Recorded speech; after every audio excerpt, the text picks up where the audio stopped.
Oh, yeah. Oh, it's raining again as well. Crikey. It Well, it's was, raining here anyway. I don't know wherever Sean's in Barbados or something, mate. But yeah, No, no, it's sunny at the moment, but my yeah. drive down See, there look, was she's in Barbados. I awful. knew it. Yeah, I wish I was in Barbados, mate. what steps we are live, but I've just a few questions while I'm setting Mm. this up. What steps Lark filled in then, mate? Step five. Step five. Yeah, yeah, step five. It's the same step as Rosie Webb then at Stanway Pegasus. Yeah, but I think that's in another region. Well, it's definitely not in our league, but I think it's another region. I'm sure that's also step five, but just sideways somewhere. Yeah, because they were playing. I know they were playing. They were playing Harlow the other night. But Oh, Harlow step six. now they've gone up step five. Have they? Yeah, they got promoted last year. Yeah, Oh, fair enough. Yeah, yeah. So it'll be step five then, yeah. yeah. So they were playing them in the Essex Cup, I think it was, and they Oh, scored right. right at the death Harlow to knock them out, knock Rosie out. I saw that. Oh no. Yeah. Harlow's a hard team to come against, though. Yeah, I'm not saying nothing right now. I'm going to sit here quiet about goals in the DEFA games. I'm still sulking. That hour-long drive home, I was sulking the whole way. I did see. I'll be That honest. poor player in my car. I didn't even have the aux lead. Said, "No, listen to Britney Spears. That's what you're going to be tonight." It's lucky not listening to silence. Honestly, Just the wind going it was by. almost like one of them sad podcasts. Poor kid, eh? He's only 18, bless him. Most awkward drive home ever. Yeah, He'll remember that one. he better. Do you have on your podcast though, Shah? Do you have somebody to do all this for you? Yeah, I just turn up, mate. All right. She's Yeah. one of them people, big time. Yeah. Yeah, I just turn up, mate. I just turn up on time, though. Just turn up on time, leave. I got the sweet spot, me. Oh, mate, it's a nightmare doing it all. I used to. Well, I've never had anybody sort of like behind the scenes doing any, doing any of sharing it out. So it's always been sort of always been this way. But yeah, I don't mind. It is what it is in the end. But I've been doing it for 15 years now, so it's I should get used to it by now. Not your first radio, is it, mate? So, 15 years. First one was in the back. Did you ever come on the show when it was in the back of the shop, Ali? Mate, 15 years ago. I Well, don't think I even would when have we been was on your doing it then. radar back then. I'd only been doing physio about two years by Yeah, then. yeah. I'd have been down in the old Kent League with probably with Borough, Greenwich Borough, I Right, think. yeah. I wouldn't have been on your radar, I don't think. I I wasn't was playing waiting for you. I for was then. waiting for you to say I was still at school. I Yeah. was going to say, right, I was there's a the bit young button. then, mate. I won't tell you how old I was then because it will show my age, but I was definitely a physio still at that point. Yeah, I think it would have been Fisher or Borough. I can't remember which one it would have been. The only good thing about it is when I say that is the only other non-league show back then was Radio 5 Live. That was the only one then back in when we started doing it to start with. Fair enough. So it was it's not too bad, but now you just get swamped, don't you? There's just so many now. It's just I saw one of the young lads actually started doing stuff, and he's doing this sort of thing, and he's doing a Spurs podcast as well. And somebody from Enfield Town was abusing him today on social media. On, God. on social media, and he's only like a college lad. Do you know what I mean? It's like, Mm. come on, you know. Another That's day in the the way life this of social works. media. Yeah, that is social media to a T, isn't it? Yeah, it's just come on. That's not it's not cricket as such, is it? But there you go. But welcome to the Reposs Non-League Show. We're here for the next, well, 55 minutes now, as it will be. But we're with two lovely ladies, and of course, we're with Sean. So welcome, Sean. Thank you very much. And of course, the main lady of non-league football, That makes Sean jealous now, please. the no, see, the Ali, great. I would love to be you one day. Hey, I like to be you. I've seen your nails, girl. I know you're not a physio. Look at them nails. Quickly, look Yeah, at them. I Definitely not a physio. A lady that should be in full-time football because she's the best in her game. And of course, that's young Ali. How are we, mate? I'm really good, thank you, mate. How are you? I'm Good all right, week. mate. Not too bad. Yeah, not too bad. Not too bad. Been on holiday, so back now. So Well, anywhere nice? We went to Yarmouth last week, so it was quite nice. Lovely. Yeah, so it Better was, than Bognor, innit? yeah, it was really bad. Better than Hanwell Town away on a Tuesday night, eh? So anyway, Ali, how did that go last night? Was it all Really right? well, yeah. I think the experience was really good. Do you know what? You can't appreciate your wins till you have a couple of losses on the road, and there's not better than a last minute winner. So they played really well. I think Prey were phenomenal. I think my boys deserved a bit better on the night, but that's the FA Cup. Do you know what? I didn't want to win it anyway. We'll let West Ham win it this year, I think. Won't be selfish. Amen. Take that all day long. Blimey, we'll be here for long. I'm glad you didn't say like that. Man United fan said we ain't going to cut his hair until Man United win 5 games. Oh, goodness me. Bless him. Poor thing. But yeah, no, with it though, Sean. You're one of a very few sort of managers, in the men's game. I suppose to start with yourself. How did that sort of come about for you? Larkfield. So there's a player down there, Jay Wade, who I had at the Wall for all those years. And Jay was down at Larkfield. I think what actually happened was that the old manager, I think his name's Mickey, the old manager left quite abruptly. That then left Fraser in charge, who was a player, alongside Nathan Daly. So I think they wanted, at the moment, they were just doing like the player manager role. And I think they wanted people to come in and actually, like, they needed an actual coach and an actual manager and some structure. So Fraser was looking, Jay recommended me. Fraser made a few phone calls, as you do, to see that I'm not a psychopath. And then and then gave me a call, basically. So then we spoke, we agreed. And then that was it. And then I came in about maybe like 2 weeks before the end of pre-season. So I hadn't really spent too much time with them during pre-season. So I think maybe we've done 2 sessions and then the season started. So yeah, and now here we are. Now here we are. Is that pre-season this year? Yeah, this year, yeah. Wow. Yeah, so I think I only had 2 sessions with them and then it was straight in. We started really early. So I just had to hit the ground running. Mm.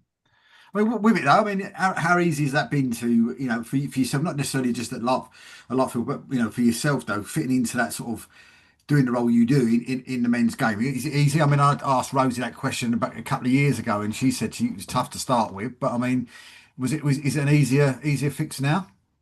Um, I think I've got the sweet spot because I'm not the manager. I'm the, Oh, I'm the first team coach. right, So okay. essentially I make an input to the final Yeah, 11, but it's not my actual job. yeah. So my job is to coach and develop the players and help them out tactically. So Mm, it means that I haven't really got the headache of like yeah. having to deal with like, who starts, who's subs, dot, and having conversations with players after this time. And I haven't really got to do that as much. Like, Mm, yes, I can have one-to-one conversation with the players, but I kind of just can turn up, coach, mm, and go. But yes, I do have a voice there and input, and I my voice is valued there. So mm. I would say that it hasn't been too tough, to be honest. I knew a handful of the players anyway, so I knew Jay Wade, I knew Brian Zeppo, I knew Jack Samutis. Who else? Tyler Ive. There's a few players that I'd worked with or I'd kind of knew in and around the circuit anyway. So it's always helpful when you're coming in and it's not brand new. So it's been pretty good, pretty smooth. No real hiccup. Yes, obviously we've had the losses in the cups, but apart from that, we've played 6, we've drawn 4, 1-1, lost last night. So I definitely know the feeling, Ali, um, um, of officiating. Yeah. We'll just call it Yeah. officiating. So I know the feeling of that one hurt last night, but it is what it is. It hasn't been too bad, but I'd probably say that maybe the Rothies, the Mary Phillips of this world who have managed in non-league men's football have probably done what they needed to do to that the likes of me, my Mm. journey's a little bit easier. So talk to us a little bit about your journey then. From getting football. Tell us a little bit about people that don't know Sean's journey. Tell us a little bit about your journey into football.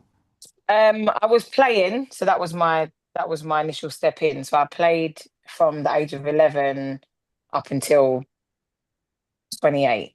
So I was at Croydon Borough, then signed at Wimbledon, and then from Wimbledon, I took a break, went to like a tier 7 team, and then ended up there for 4 years because I was having a jolly up there, it was fun. And then I went and signed for Millwall, and then I spent 3 years at Millwall, and then I had my son, so I stopped playing and I didn't go back. So when I got to about maybe 25, 26, that's kind of when I had my introduction to coaching. I was just helping out at a youth charity in Croydon, and I was coaching under 14 boys. And then that's really when the coaching journey started. There was a little overlap between playing and coaching. Um, but then I'd got to a point where I kind of had to make a decision. Plus, I was pregnant, so I can't play anyway. So that was like my transition from playing to coaching. And then it's just kind of gone from there. Then along the journey, I've done my badges, level 1, level 2. I've just been accepted on the B license. So I suppose because my introduction to coaching was with boys, I kind of gravitated towards boys and men's football. I've dibbled and dabbled in women's and girls, but I've just grown a love for working in men's football. So this is where I want to stay. Mm. I mean, Ali, your journey's about the same, really, isn't it? I mean, everybody sort of. I wasn't a good footballer, I'll put it that way. I'm much better at running down the wing. I will leave that to Josh and company at Cray. But I think similar, I've always loved football. I lacked any God-given talent in my feet.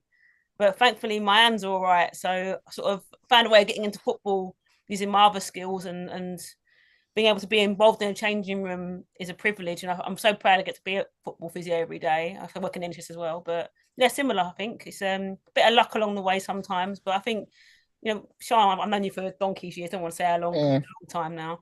Yeah. I think you see talent, like you can spot talent a mile away in football, isn't it? Like people who've got that spark about them and who like the game up. And I think as soon as I saw Sean, I was like, we might have one here, someone who sparks this game off. I think management's around the corner for you, Sean. We can see it. It's just how you find your way there, man. Yeah, hopefully. I appreciate it. I do. Good, man. I mean, would both of you ladies, if I suppose, do you actually get to see? I mean, I suppose management wise, are you expecting to see a lady manager in the men's professional game soon? I don't know Would about say soon. so. Yeah, I think it will happen at some point. I think it's that. I mean, I know Sean's always had a joke that she could call a physio a lot, and for me, that's a privilege because when I did physio at first, there was no female physios. I think I was the only one in the league at one point with Donna, who you know very well, Sean. Yeah. Donna's a legend, right, of our game. Yeah. I followed Donna at Fisher. I remember being, she was the first physio I ever saw who was a female. I was like, oh, here we go, like someone to talk to. And I feel like it takes a long while for the grassroots to filter in. So you have to have these physios that start a level now. Now you're seeing them in the pro game. It's the same for management coaches. I suspect that you've got to let them get their feet in at grassroots, learn the trade, see people like Sean they can look up to and say, if Sean can do it, I can do it. Have those real role models. And I think that it will come. It will come. Yeah, I'd agree. I think it may not be soon. Yeah. But I think in our lifetime we will see it. As it just takes, I think that as a female coach, you've just got to accept the graft. Like Ali said, you've got to accept that you're gonna have to learn the trade. And for now, as it stands right now, we are seen as a risk. So it means that we've got to really kick down some doors and prove ourselves that we're not a risk. And that we're just as safe an option as another manager that you would call in the circuit. The same safety and comfortability you'd have with them, eventually you would have with a woman. It's just going to take some time. And to be honest with you, I think because I am in the game and I'm coaching in it, your accolades will speak for itself. So I think it's going to take for a woman to. It sounds crazy to say, but we'll have to win some stuff. Yeah. So if I was to go on and win some stuff with a men's team, then people will be like, hang on a sec, what's going on over there? Is that a woman? Is that a woman that's running that? So yeah, we just have to prove ourselves. It is what it is. But do you think it's going to be one of those things where, I suppose you'll get one person that breaks down that door, and then all of a sudden you'll see an influx of quite a few? Because I mean, a bit what Ali said there. I mean, years ago, you never used to see a lady sort of physio ever. Do you know what I mean? And now, whatever game you seem to go to, one if not both of the physios, on those teams that you're watching have got a lady physio. It's very rare that you go to a game and you see two male physios now, and it's the same sort of thing with the coaching. I think, is that going to be the next thing on the list, because we've really got sort of thing with the lady referees now as well that are coming into the men's pro game as well. So do you feel that it's maybe lady coaches next, and then it might be lady managers to follow that after that? Yeah. I would say so. They are around. They're just few and far between. Hmm. So like there is the Rosie, there is the Mary Phillips, there's like Nicole who works at West Ham in the boys section. I think QPR have got a head of coaching now, who's a woman. So it's like it will be drip fed in. Hmm. I mean, in a nutshell, we're gonna come for it whether you like it or not, mate. So, so Yeah. it's what it is. Yeah. I mean, there's some quality lady managers out there. So, I mean, it just baffles me that. It's a matter of time, Dave. And also, Yeah. worth mentioning, an honourable mention, that the women's game has many females working in it. Yeah. And I think that the female game is growing in profile. I mean, when I was younger, women's football existed, but it wasn't anywhere near what it was now. No, yeah, nowhere near Lived it. that experience rather than Yeah. like I remember playing women's football and I was a teenager with 30-year-old women older, younger than me, or maybe slightly older than me now, and being like, I'm 14, 15. This is a bit much for me. I think now you see development, you see age groups. I can only see the growth coming. I think again, the more pro female footballers you get, they'll go into coaching and management naturally as part of their progression from their career. It's looking more positive. I think it's about exposure. It's about trusting ourselves as well as women to get involved in it. I'm sure you agree, Sean. But also, there's some doors that have got me knocked down.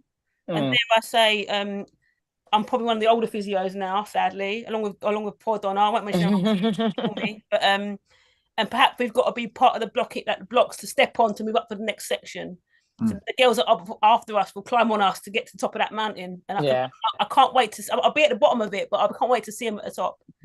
Yeah, I agree with you, I mean, 100%. you even look at it in sort of like, say at the level that we are, at the moment, there's probably only Kelly Discipline at the East Mid League. What a legend she is, by the way. You know what I mean? I've got so much time for Kelly. Even on a board as well. But do you honestly feel that it's got to be a case, a bit like Kelly's proven, you've got to almost go out there and be, I don't know, maybe 10% better than all the blokes? Is that how you feel to actually get that job? Because they look at it and go, if you was to go up against, I don't know, somebody that's got a level 1 coaching badge and Sean's got, finally get your B badge, they'll look at that and what odds would you give me that they'll go with a guy with a level 1 rather than yourself with a level B? Do you feel that it is a case of that you need to almost be that sort of 10, 20, 25% better than the men to actually be able to progress, which is, in my opinion, is completely and utterly wrong, and I want to put it out there. But do you feel that sort of pressure's on you guys to show that you're better than the men? I think it comes from all walks of life, Dave. I think if you are in a minority, I think you have to work a bit harder sometimes. But it's not right. But do you know what? It makes you strong, and when you can put up with a load of fans screaming stuff at you, I can't repeat at this time of night. You can work through that. Then it makes you tougher for the next time. I think eventually people just see what you bring to the table. And like I said, like I think the physios have done their work now. We've got lots more work to do, but I feel like perhaps I'm not saying I'm a groundbreaker. I think I've climbed on the shoulders of Donna to get where I've got to. But I feel like our work is helping you show them how good you are. Eventually, they can't ignore you. If you keep showing you how good you are, you can't keep ignoring people. Sean, I first met Sean properly when I was at Don's and you were at the Wall. Was it the Wall? Was it LAS? One of the two. Yeah. Definitely in purple, basically. And I remember, actually, when we met, I would have just done like one game at Lambeth, probably. Yeah, it might have been Lambeth, I think, and it was a mad game. Yeah. And I remember, like, I remember watching her talking, and I thought, you know what, she's got a bit about her, and it shone through, and it's no surprise she's getting to where she is now. You'll go higher as well. This isn't the stop of your journey, but I think it's a case of that talent always shines, David, whether they're male, female, or whatever else you want to be in the world. As a minority, you've got to work a bit harder, but that's life, isn't it? Do you know what? Bring it on, man. I'll always work harder than anybody else in the game. Maybe not Donna, though. She works very hard. Mate, big up Donna, man. Big up Donna. I've got a lot of time for her. I got a lot of time for Donna, 100%. She's great. Yeah. I mean, I think I definitely feel the pressure of probably having to do what someone else wouldn't have to. I know, like, when I got on my B license, a lot of people have said to me, you know, like a year ago or 2 years ago, like, how did you get declined the first time? How come you wasn't on it? Now, like, my ego or my pride might tell me that I've got B license knowledge. It might tell me that I feel like I can operate at that level. But at the end of the day, until I've got that B license, I'm not going to feel as warranted in the men's space. Whereas the women would accept me with a level two, Yeah. no problem. Do you know what I mean? No issue. We'll get you on your B license. We'll support you with this. We'll support you with that. We know that you're good even on your level two. Whereas I feel like in the men's world, you do kind of feel a bit like you're not really going to validate my knowledge until you know I've got the B license or until you know that I'm on it. Or I was having a conversation with my mentor the other day and he's telling me to do a degree. That's like my worst nightmare. The idea of doing a degree makes me want to vomit.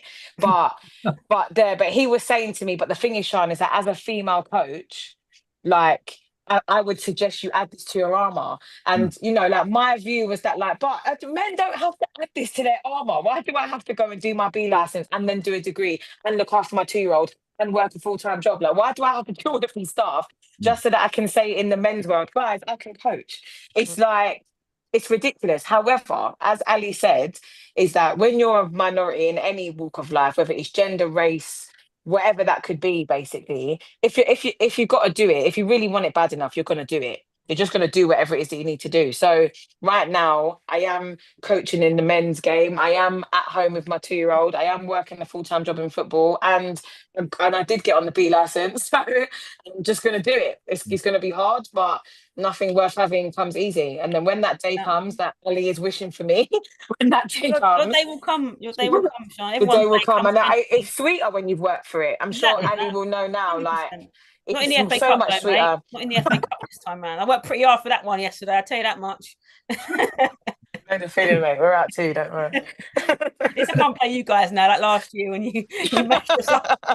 I heard. Oh, they matched us up, mate. Honestly, I was not happy physio after that game. Especially that bloody Fraser. Are you telling from me? I will.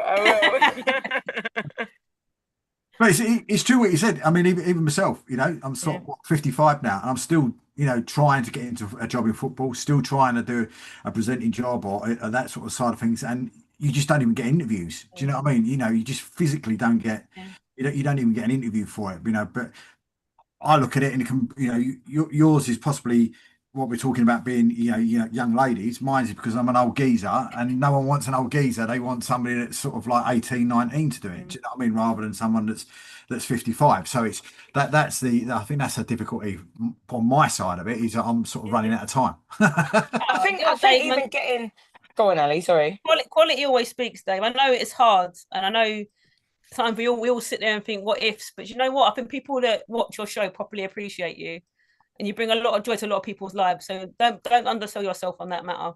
No, So good. we do our best. And I keep going, and people keep saying to me, you know, you keep getting rejection after rejection after rejection, but 15 years later, you're still putting it out. Exactly that, mate. You know, so but we'll carry on doing it. We'll definitely carry on doing it. But I mean, with it though, I mean, before I forget, because I'm getting old, there was a situation. Did you get to a situation the other day as well where you couldn't even be on the bench because something had happened in the crowd? Me? Ali, is that you in trouble again? Went to the rescue. Definitely not me. Went to the rescue again. Wasn't there somebody that wasn't well in the crowd? Yeah, someone fell down the stairs. Hey, I thought you meant I got the FA had stepped in and banned me. Don't slander me. They ain't caught me yet. I'm from South London, Dave. They ain't never gonna catch me.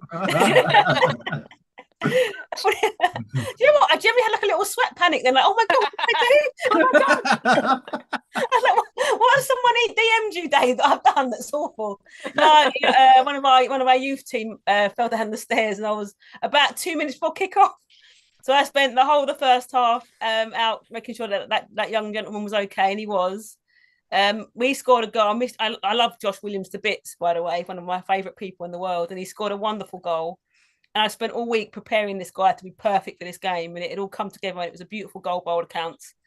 And I missed the goal. So I was like, oh, but you know what? It's a minute before, or a couple of minutes before half time. I'll go out, have a little look at the game, see what's going on. Walked out, we see the penalty. That's what I Oh wanted. no.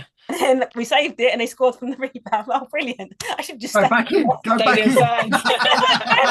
I'm like, you know what? Tosh is going to sack me if he finds out this is all because of me. And then we lost 5-1. So I saw all 5 of their goals, which is lovely. Oh, great. It was not a good day at the office that day, but you know what? It was yeah. It wasn't yeah, you know what? That's the joy of being a physio at a non-league club, is that ultimately if there's a problem, they go, Ali, I come running. And that's the joy of being a non-league physio, though, right? It's nice to be relied upon and trusted that much. So Absolutely. I've asked you this question before, but I'll ask Sean this question first. So, you know, I mean, it's probably a little bit different from Sean from what you've said. You've got a job in football anyway. But I mean, if a job came up, would and you applied for it, and you got to that situation where you managed to get that job, that was should we say, a full-time job as a manager or as a coach or whatever else in the full game, would you be running down the street to try and get there? Well, do you know what, actually? There's a yes and no there. Like, in theory, I would. But right now, because I do have a full-time job in football, right now, my priority is my son. Now, he's only 2. So he's only in nursery 3 days a week. And I suppose the barrier that I'm up against right now is that, like, the motherhood comes before anything else, and I need a job whereby it's flexible for me to still be at home with my son. Now I'm at home with him 2 days.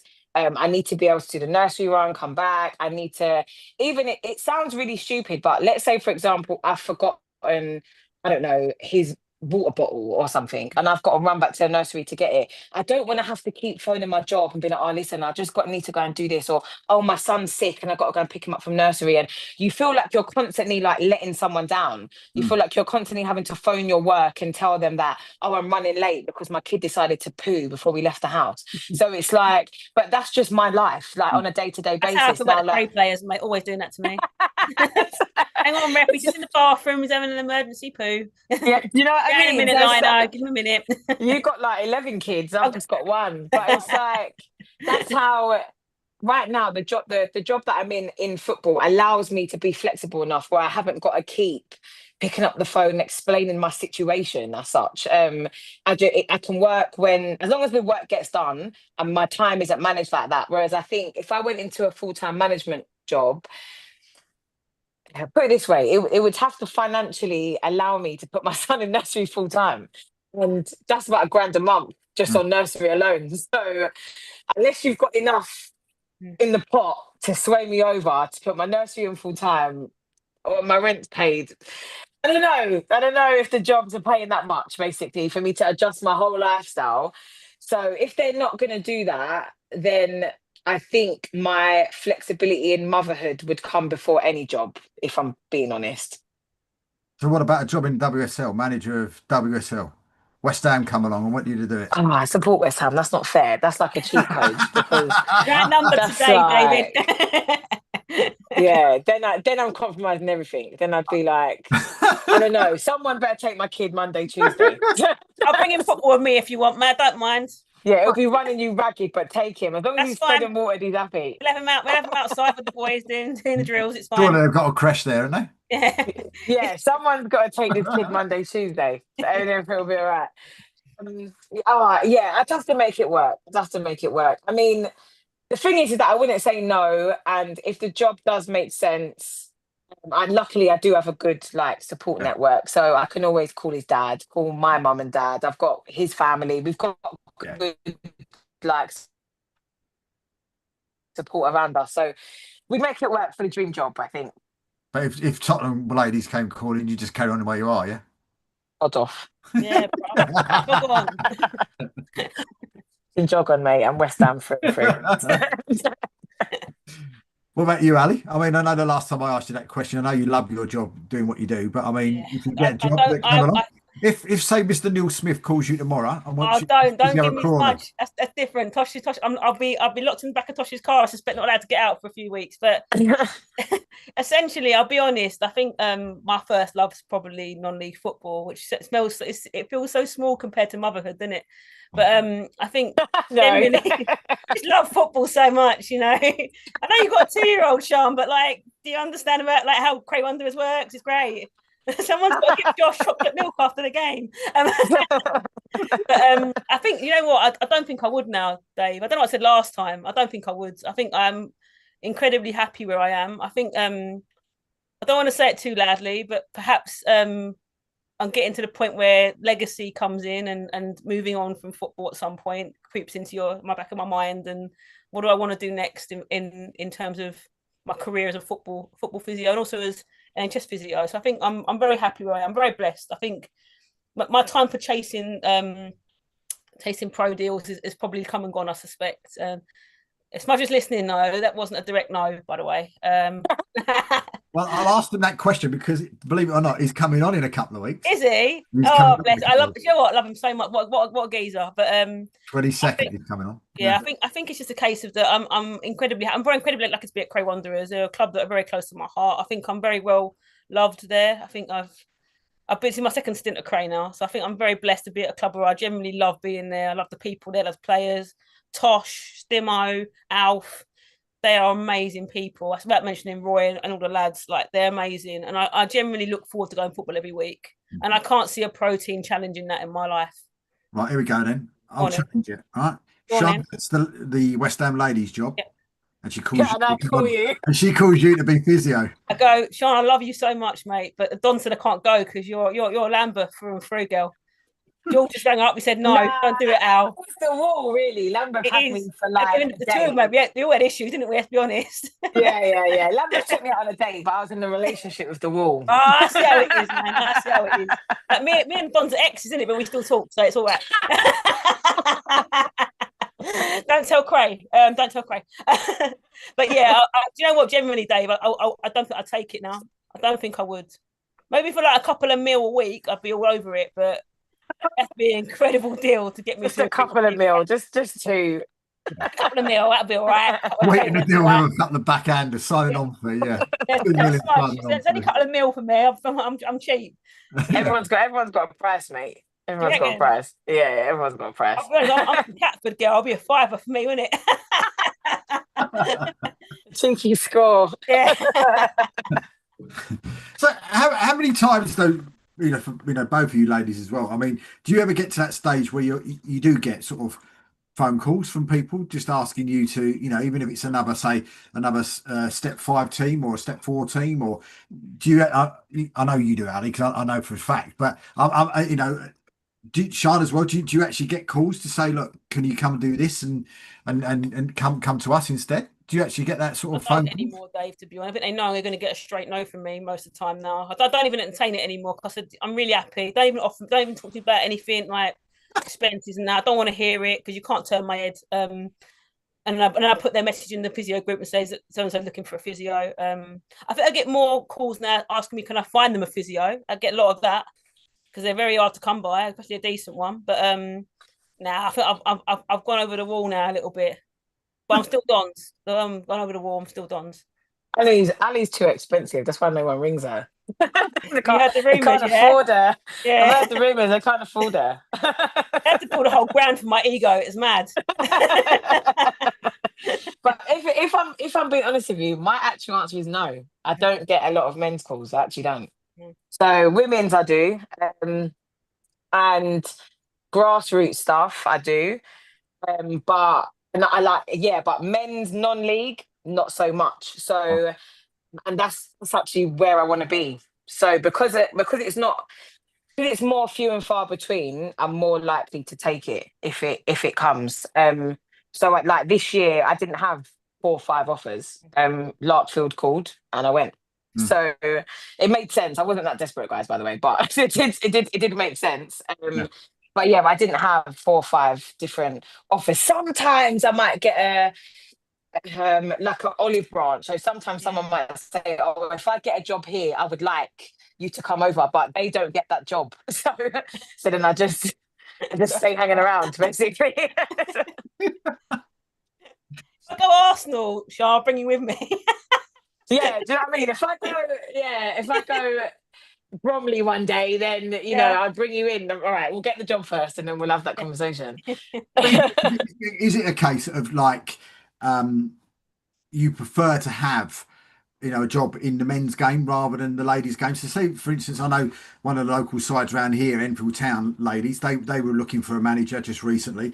But does something like that not interest you then? Is it something that you'd rather go to sort of something that was, as you said, in the men's game, you'd rather have Enfield Town men's team rather than Enfield Town ladies? Yeah. I actually would, if I'm being honest. Yeah, I would. I think I'd take the men's over the women, and it's just because I think I just have a preference. And you know what? The last couple of years has actually made me realise that I don't actually think my personality is tailored for women's football. Mhm. Because I think I have coached both and I have managed both, so I know the difference. And women lead with emotion and logic after, whereas men lead with logic and emotion after.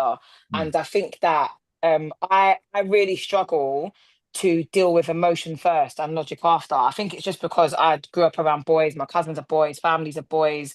I had loads of like men around me growing up. So maybe I think like a man. This feels like a therapy session, but anyway. So then I'm a trained therapist. Carry on, girl. so Talk about your childhood.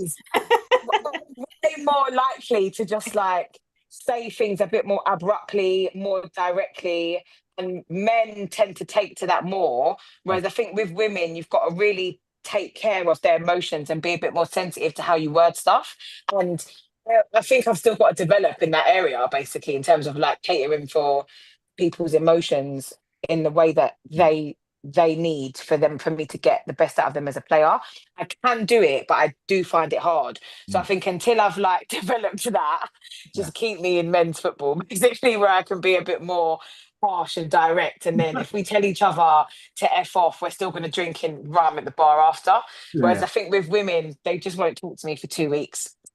So But Honestly, after the war game, mate, it was 2 years, wasn't it? I'm saying. I agree with that. Watchful. I do agree with that because I managed teams for Waltham Abbey, and also managed like the ladies side, for Waltham Abbey as well. To manage sort of both of them, and you're 100% correct in what you say. You have to speak to them in a completely different tone. I think it was probably a little bit easier for me because the job that I'm in, you have to, you've got sort of like a personnel that's 50% men, 50% ladies, or probably 75% ladies and 25% men. So you have to talk to different people in that situation. But as you said, it is more of a difficult thing where you go into a dressing room if you've got the ump because you've just lost the game, where you can go in there and start going bonkers at the blokes, but you have to you're almost sort of like taking one step back before you're looking around because you know. I don't want this to sound the way this is going to sound, but especially back in the day when I was doing it, if you raised your voice to one of the young girls that was in there, you knew where that was going to go. Do you know what I mean? Yeah. Burst into tears where the blokes weren't going to burst into. So you had to really work out how to actually sort of work around and how to speak to, the men rather than to the young ladies in that. Do you know what I mean? Yeah, I think there's like because my full-time job is the director of women's football and the boys academy manager. So I've got to deal with the boys and the coaches there, and then I've got to deal with the staff and the coaches that are managing the women.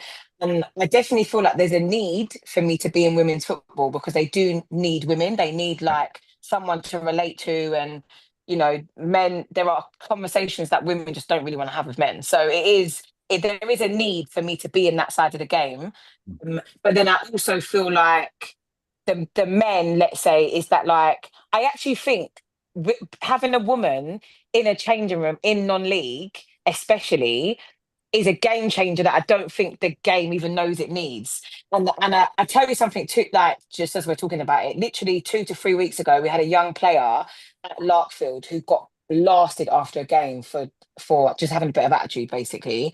And he came out and he cried and he was in tears about it. And me and one of the managers spoke to him and with him during his tears. And I said to him, I promise you now, this time even 5 years ago, 10 years ago, you as a 19-year-old boy would have never felt safe enough to cry, ever. You would have never, ever, ever felt safe enough to cry, not around men and not in a men's changing room, like not a chance in hell. But I think having that woman in that changing room alongside the other manager, I think he felt in that moment, I don't have to hold this back. Do you know what I mean? Like I can actually cry. And I looked at that moment and I thought, they don't even know that they need us. They don't even realize that they need us. They don't even know. And in that moment, it was like I felt a shift of like that young boy doesn't even know that like the groundwork that's been done for him to be allowed to cry for 5 minutes. Yeah. And he's come off and he's performed week in, week out off the back of those tears. And Yeah. it was all just like internal pressure. But I think that sometimes having that woman's touch, you wouldn't even know the percent of difference that it makes. I'm sure Ali can definitely relate to this. Like, you might be the only woman in that whole changing room, but if you bring in those squashies, it's going to make a difference. Even if it's just that little bit of detail, it makes a difference. Honestly, like I feel like it's one of those things. It's underrated, but I think it's important having different kinds of presence in the changing room. And I think it's an ongoing, the long saying of that there's physio room's a sacred place in it, and whatever happens in there stays in there, and whatever said in there remains in there. I think it's a safe space. I think what you're alluding to there is a safe space, Sean. That the importance of understanding that football isn't about throwing teacups around and screaming and shouting and manning up and all that sort of jargon that's gone around for donkey's years. It's moved on a little bit since then, thankfully. But I feel like as a female physio, I feel like I've definitely got a lot of the players' ears. Mine are a bit more emotional than yours, I think, Sean, to be honest. But I've gone from being their sister to their mum, which is a bit depressing, frankly. and they come in for an alley moan, and it stays in that room. I mean, it's a really important process. I'm not management. I'm not a player. I kind of sit in that in between that little limbo space where I can try and almost like talk around as a manager while listening to him as a player and try and go, I know that Sean said that to you, for example, but actually this is what she kind of meant, and I kind of get where she come from. But I understand you're upset too, so let's try and work this through. And I come, oh, Sean, someone's upset about X, Y, and Z. But that's a skill of probably a skill of motherhood, Sean. I probably am more motherly than I think I am. Yeah, 100%. Yeah. All mine are like 28. That's any difference. I know you ladies had a bit of a bad night last night, but let me introduce you to somebody that had an incredible night last night. Right? Because this man's a great friend of mine as well, of course, Of course, coach down at Merthyr Town. And they are absolutely pulling up roses at the minute. And they went to Macclesfield last night in the league last night. If I'm right in saying 1-0 down, Craig, and then came back to win 3-1 at Macclesfield last night after quite a long journey. Yeah. Yeah, I got home at 5-4 this morning. Yeah, so yeah, that's where the bags in my eyes. It's always better with 3 points, though, isn't it? Yeah. It would have been a lot longer journey. You would have felt if we hadn't got those 3 points. So yeah, it could have been worse. But yeah, really good night last night. So yeah, very pleased. I mean, it must have been, especially going to someone like, when we spoke about it before, some of those matches that you had, you've got this year as and if Sean and Ali don't know, Merthyr got promoted last year to Step 2 in the, and gone into the National North.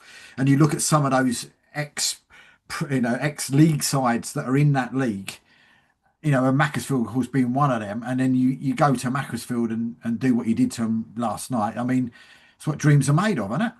Yeah, it's incredible. Like, we went into the season really quietly confident, but not really knowing a great deal about it and the standard. And we got told that we won't be able to play the way we play and our passing football and all that. And we've stuck to it. And the manager has been brilliant in saying, no, this is the way we're going to play. And even in the tough moments that we've had a couple of seasons, we stuck to it. And yeah, it's paying off at the moment. And I mean, even the games we've lost, it's not great. You'd rather not them say it, but they're coming off here and you're the best side we've played so far, but by miles. Really impressed, and but you'd rather take the 3 points and be rubbish on the day. But fortunately, last night we were very good. Yeah, 1-0 down start the second half, and then they had a little spell where they had a couple of good chances, and Jamie Corgan's made an unbelievable save at the top corner, out 1-0, and we kind of just took over from there. We've put a sub on. He was disappointed not to start. He started every game. We've left him out last night in Tom Handley, and he's come on at full back, by the way, and scored a hat trick in the second half. Hit the bar. We hit the post and bar on another 2 occasions, and it's just it was unbelievable. It was one of the best performances I think from Merthyr team in a long, long, long time. And when their management are coming off and saying how good you are, and they got Francis Jeffers as assistant manager there, who's been around the pro game long enough, and he came off and said fully deserved it. John Rooney was very complimentary in his interview afterwards, and on the night, to be fair. So we were good value for it, and it's a real confidence booster for everybody, I think, last night. And sitting now 7th as well, Yes. 12 points already. Yeah. I mean, it's a great start. And in all fairness, did you? Well, I know what the answer is probably going to be. Did you expect to be sitting 7th place after 7 games? Look, we didn't know going into it, but we have genuinely got such a good squad of players. There's so much talent, and they're a very young group of players. We've got a few experienced boys, and we've missed Matt Harris, our club captain, has been out for 9 months, so he made his first start last night and made a big difference to us at the back. But just with his calmness and that bit of experience that you need. But there's so much potential in this group that you don't go into a game thinking, I'm not sure we get this win today. You just go in thinking we're going to be okay. And look, last night, for all the talent and the ability that they've got, and they showed the work rate of every single player. We had an horrendous day Saturday. I don't know if you know the story about Saturday, but we went to Kings Lynn Saturday, which we talking 4.5, 5 hours for us, and the bus broke down on the way there. So we were an hour and 20 away from the ground, and the bus stopped, and we had to ring a local bus company to pick us up. So we had players changing on the bus. We had players having massages and strap-ins done on this school bus on the way to Kings Lynn. We got there at 3:05 for 3 o'clock kickoff. And at the delayed kickoff till 22, just so we had a little bit of time to warm up, and we lost the game 4-0, which wasn't a 4-0 game. I think we had 70% possession. And without the sound like sour grapes, we didn't have many decisions go away with. I mean, you need to watch the footage back, but you'll see for yourselves. We didn't have any favours done for us Saturday, and then finished the game, and then got told about the new bus couldn't pick us up till 7:45. So we got home around 2 o'clock Sunday morning from leaving the house at 8 o'clock Saturday. So we were going into last night. Boys were still tired from Saturday. It's hell of a shift they had to put in there. So the work rate they got through last night, and the effort levels were first class. So yeah, it made it all sweeter last night, to be fair. And now luckily you got 3 home games on the trot now, and yeah, we got Chorley and Tor Point in the cup. Yeah, and it's well needed at the moment. But we need to get a win or two at home now for that home crowd. I mean, our support has been brilliant. We went to Macclesfield on a Tuesday night, 4 hours down the road, and it was close to 70 people came with us last night. 70 supporters came with us, and they sang all night. They were good value. And it's incredible the support we're getting. So it'd be nice. We've lost a couple at home, which is unfortunate. And they were 2 very, very difficult games, which we knew going into it. It would be nice if we can get a couple of home wins now and really give them something to show up, because they've been superb, for a couple of years, but this season they've been brilliant coming away. Even Kings Lynn, there was a minibus and a few cars coming up to Kings Lynn, which is, I say, 4-5 hours away. So yeah. And you say Tom's a fullback, so I mean, is that where he was actually playing as well when he went on? Yeah, I won't go into too much detail and give anything away, but it's not as straightforward as he's just an out-and-out fullback in our system. There is license there for him to get on, get inside, and kind of, he gets a bit of freedom with the system we played last night. So, yeah, he came on and scored a hat-trick in the second half. 2 worldy free kicks, which, if you go on YouTube and have a look at Macclesfield's channel and have a look at the goals on there, I mean, the first one is 30 plus yards, and he's put it, and it is underside the crossbar on him, which always looks better as well. The keeper full length, and then he reverses one to the other top corner. 10 minutes later, and yeah, he scored from a corner as well. So he's got a hat trick in the second half as a fullback, 3 from set pieces, which we're not known for our set pieces. We're a small team, we don't tend to do well, but yeah, it was a special night for him as well. So yeah, Couple of Declan Rices then, yeah. yeah, oh, absolutely. Mhm. You need to go and Wow. watch them because I'm not doing them just, but you need to go and watch them because is a very tall keeper in goal from Macclesfield as well, by the way. So yeah, they were really top draw free kicks to be fair. And he's not known for that. They after training they'll have I hope he watches this and they have a group after training practice free kicks and the worst free kick taker has to pay a fiver in each week and he's paid a lot of fivers in. So, yeah, he's not really well known for his free kicks, but fair play to the boy last night. It was superb. Right, girls, have you had have you had the same situation where Craig's had there where you've been on, and the bus has broken down, or there's been some incident there that's caused you to arrive late, or any trips where you've been getting home really early in the morning? I'm quite lucky, really. I think I've been mainly. I've always been around the Isthmians. I think FA Cup games. I got a Bristol one that was pretty late. That was a extra time. Extra time might have been penalties as well. I missed it because I was in hospital, so I was in there with him. Other than that, what I tend to get a lot of is going to like middle of Norfolk and then it getting rained off when I arrive at the ground. I get a lot of that. And that I won't discuss it though because it's a slightly sore point still after 3 years it's been now. That's Year away, yeah, I remember. and it was the other one that was really far away. What's the other one in Norfolk? Wroxham. Yeah, that's the one. I nearly cried. I haven't had any horror stories, thank God. Please don't wish this on me. Oh, soon, mate. Please, yeah. Everyone in non-league's got one, Sean. I know. So that means mine's coming. Yours is coming. There's been a couple of occasions with our club, but I wasn't there thankfully. But they've gone and stayed overnight because it's a 5-hour trip, and they've got up the following morning and the game's been called off. Oh, I've had that before as a player. Yeah, you go and stay overnight and then you wake up in the morning and someone's told you the game's cancelled and you're in the middle of nowhere. I remember with the ladies' side that I had, and we had to go all the way to literally just you could see the Wembley Arch from where we had to go, and we got stuck in traffic, and it was a nightmare trying to call our secretary to let their secretary know we were going to be late and all the rest of it. So we end up getting to the game. And all their team get round the referee. We've only been there like a couple of minutes. She literally just coming down the grass verge and getting towards the pitch. And they got round the referee. Their secretary got round the referee and wouldn't even allow us to warm up. And the referee said, "You got to play the game straight away." And then we started. That's out of order, though. That's like a health and safety risk, ain't it? We started. What made it worse was we started the game. And one of their girls, we had a lady, a black lady playing for us that used to play for Spurs. And she was phenomenal. I mean, she was absolutely incredible footballer. And one of these girls, literally 5 minutes in, they knew from the home game how good she was, and gave her a racial slur that I heard from the touchline. And let's put it this way: she wasn't the type of lady, stroke gentleman, whoever you want to be. She wasn't the type of person you want to say that to. Basically, she just stood there and lamped her. Got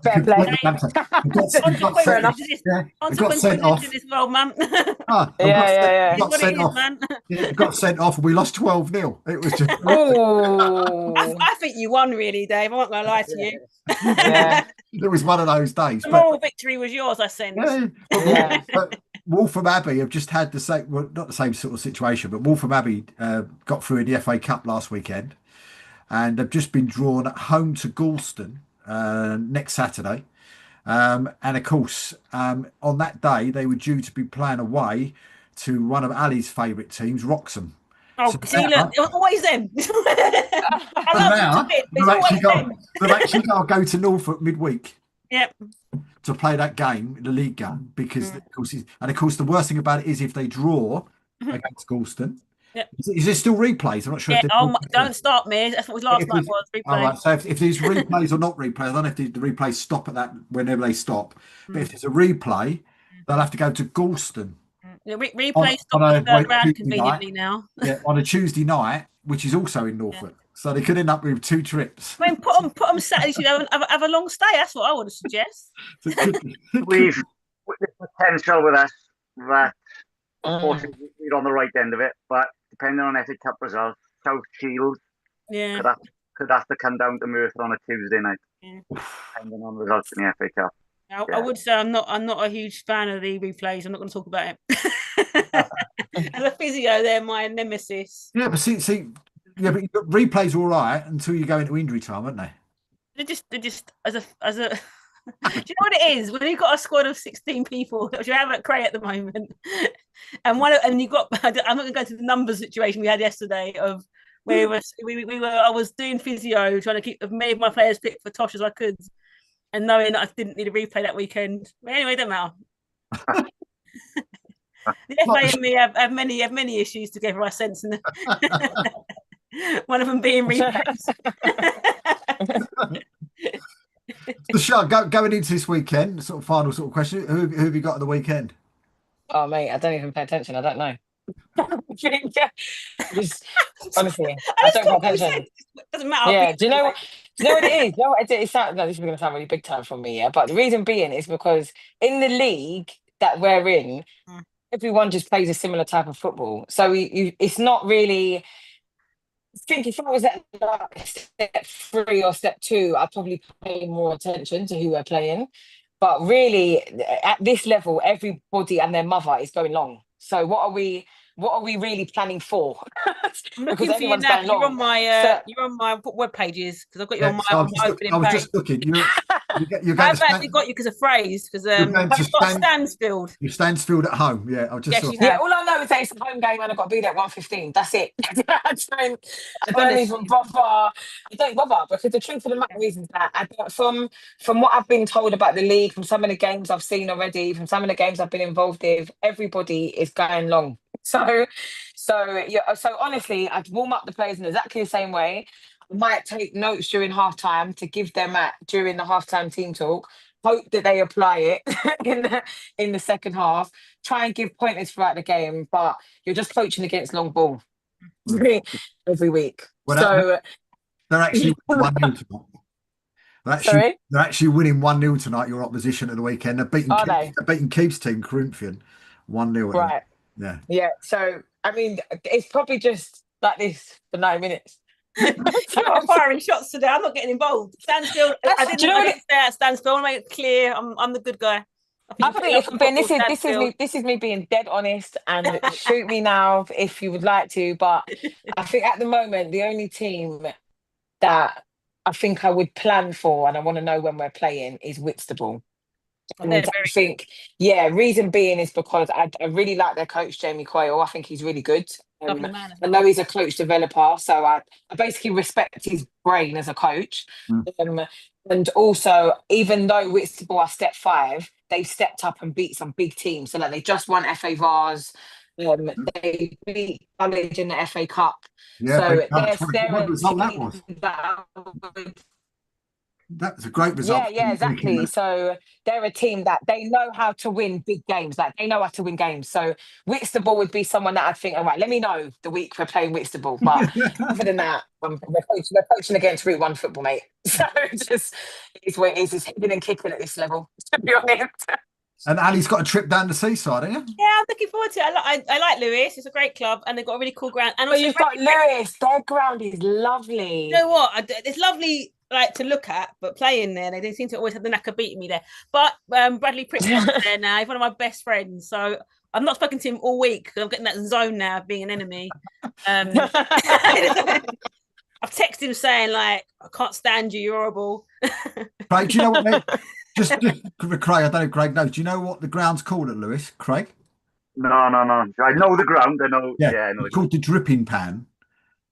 That's the name of it. And do you know there's a connection between yourself, Ali?